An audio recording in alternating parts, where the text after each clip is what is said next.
The 10.2 Assassination Rogue Rework is amazing, dude. You can now splash AoE damage from your priority target. Your playstyle is less button mashing and a more methodical execution of an assassination plan on one target, which is what Assassination is all about.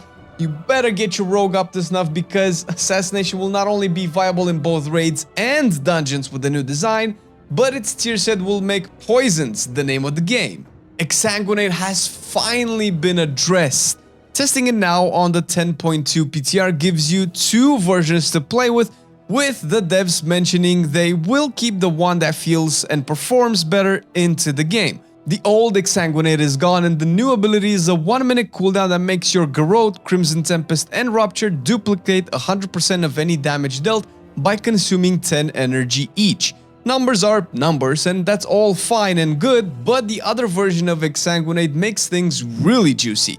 This one is passive and activates when you are above 100 energy, which is fine because you can have up to 300 max energy this time, and it has a similar effect. When you are above 100 energy, those same bleeds consume 8 energy to duplicate 40% of the damage dealt. Right now on PTR, Crimson Tempest eats up too much energy in AoE, but the dev in charge of all of these changes is aware and a lot of the tuning that needs to be tuned will be tuned.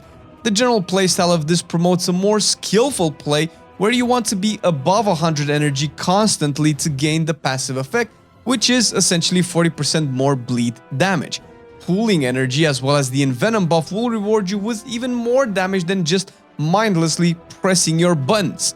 While not on the PTR yet, we've got an update to the new Exsanguinates. The energy threshold got bumped to 150 from 100, so this means it will be harder to maintain above 150 energy, but the tick has been driven down to consuming 4 energy down from 8 energy to duplicate 25% of the damage down from 40% of the damage.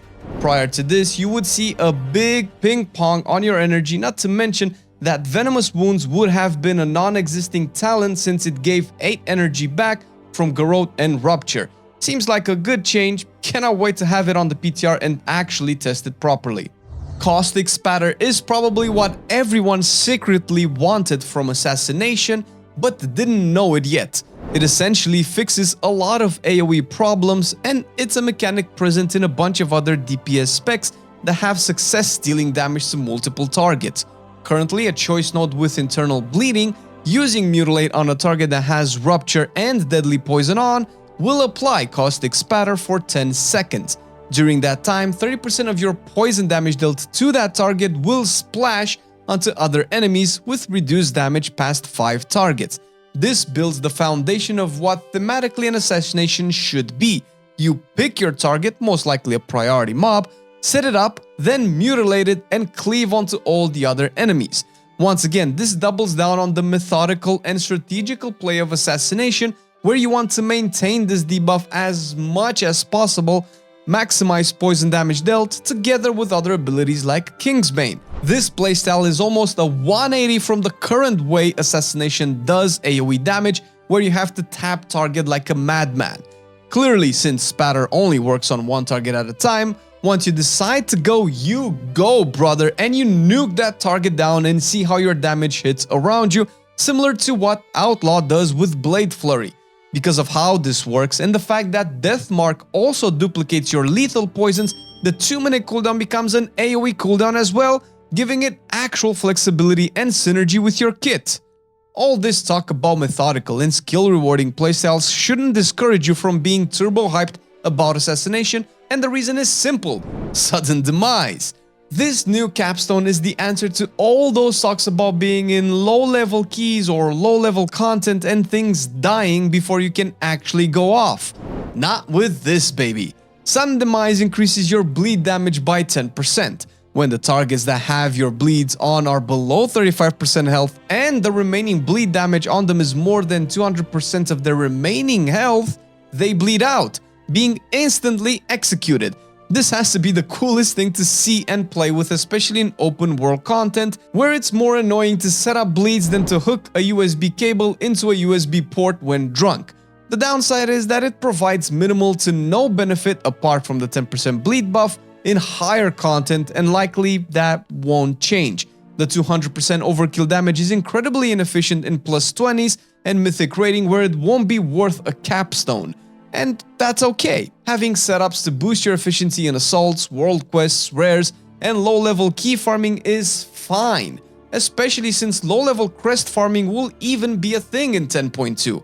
Part of the new design that will see even more improvements by the time you get your hands on Assassination is Indiscriminate Carnage. This baby is now a passive, and the way it works is that your Garrote and Rupture from stealth apply to 2 additional targets, with this effect persisting 3 seconds after leaving stealth. First of all, this enables Shadow Dance plays to be Gigapog, same with Vanish. The build variety enabled is really cool and gives you essentially a more interesting rogue playstyle coming out of stealth to mess up some fools. Secondly, this can potentially change to work even better and instead apply to the next 2 casts or something similar, so as to not force you to use an inefficient bleed just to make sure you maximize those 3 seconds after stealth. We are constantly in touch with how the spec will go forward with Whispyr from the Ravenhold community. Man has a giga rogue brain, and you should check him out on his YouTube channel, youtube.com/@Whispyr5793. Link is down in the description. The whole change on Carnage is to tune down its power since currently it's just too much, but to also promote multi-dotting considering that the value of this mechanic has been greatly tuned down by Caustic spatter. Because, balance is key in all things. A nice change comes to Crimson Tempest in the way of how its damage is being dealt.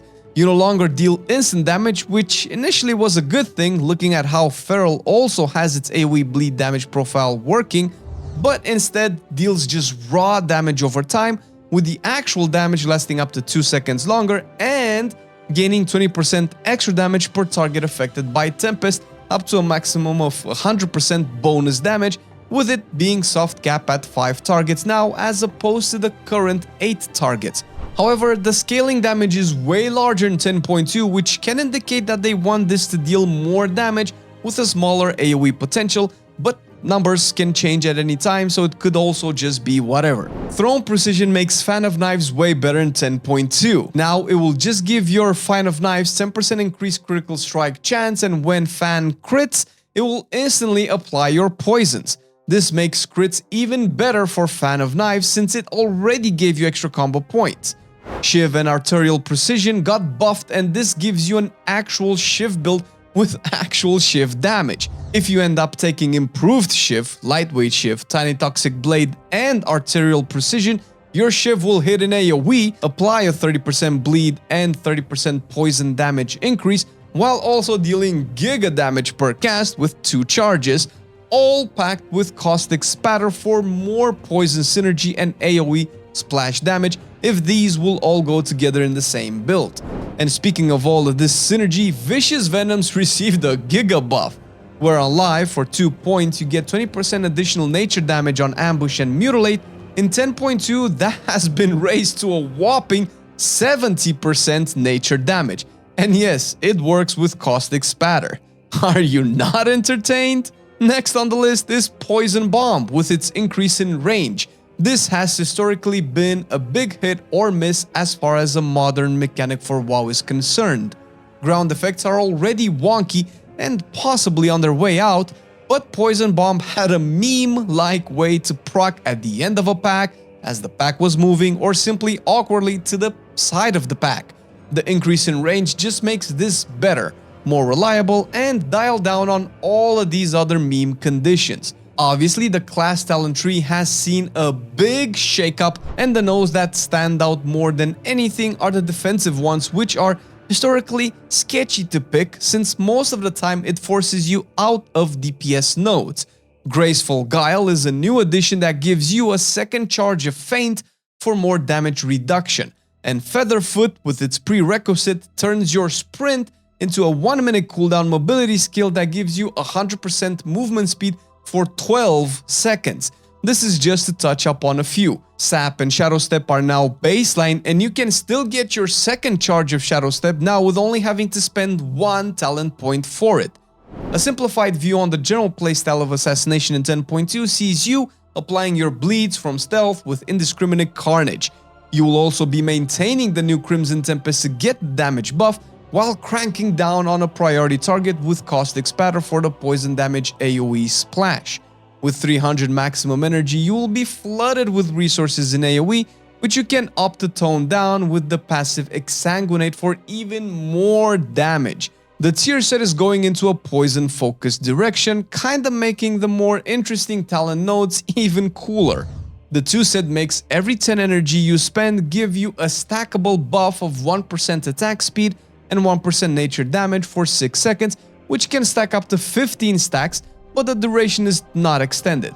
The mechanics of it will promote Kingsbane builds for giga poison damage with spatter in AoE, while your whole AoE identity will drown you in energy, which when consumed funnels into the 2 set once again and again. The uptime of this will probably be smaller in single target by following this logic. The 4 set is seeing mixed feelings. It essentially wants you to double down on Envenom casts, which kind of goes against what your new spec rework tries to achieve in pooling your Envenom casts. It might not matter too much in the end since it might change, but the overall damage it provides seems to be really low as well. Historically, 4 set pieces have been tuned to always give you a bigger boost than the 2-piece bonus, so this is definitely not the final iteration. Which is fine because a lot of the tier sets this patch are bonkers. We made a video on it too, and we go over all of the bonuses for all of the specs of all of the classes. You know, just in case you want to see what the other rogue specs have to offer.